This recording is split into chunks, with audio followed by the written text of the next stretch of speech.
আসসালামু আলাইকুম, welcome to my Facebook page or YouTube channel Sujon with pets. আজকে আপনাদের মাঝে যেই বিষয়টা নিয়ে কথা বলতে চাচ্ছি সেটা হচ্ছে আমার নিচের এই গোল্ডেন কালার লায়ন হেডটি বাচ্চা দিবে। দেখেন, ওরা বাচ্চা দেওয়ার আগে সাধারণত ওদের শরীরের লোম এভাবে ছিঁড়ে আর নিজেরাই নেস্টিং করে।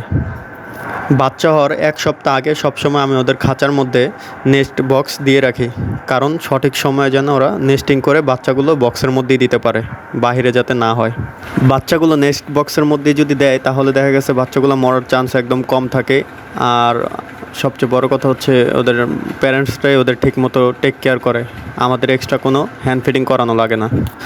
আমরা শুধু মাদার র্যাবিটসদের পুষ্টিকর খাবার দিয়ে থাকি যেন বাচ্চাগুলো ঠিকমতো দুধ পায়। এই খরগোশটা ঘর তৈরি করার জন্য অলরেডি ঘরের মধ্যে ঘাস নিয়ে জমাইছে, তো আরও কিছু ঘাস ও এদিক সেদিক থেকে ম্যানেজ করতেছে।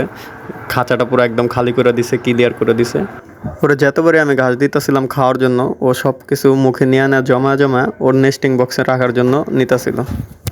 আসলে এটা নর্মাল ব্যাপারই, ওরা বাচ্চা হওয়ার আগে এরকমইটাই করে, মানে ওদের খাওয়ার জন্য যেটাই দিবেন ঘাস, খ্যার, কুটো সবগুলো নিয়ে ওরা মুখে নিয়ে ওই ঘরের মধ্যেই রাখে। তো আপনারা যারাই খরগোশ পালেন, যাদের খরগোশের বাচ্চা হবে বা সামনে বাচ্চা করাবেন, তারা সবাই এই জিনিসটা ফলো করার চেষ্টা করবেন যে বাচ্চা হওয়ার আগ মুহূর্তে ওদের একটা নির্দিষ্ট জায়গা দিতে হবে যেখানে ওরা বাচ্চাটা দিবে। আজকের এই ভিডিওটা এই পর্যন্তই শেষ করছি।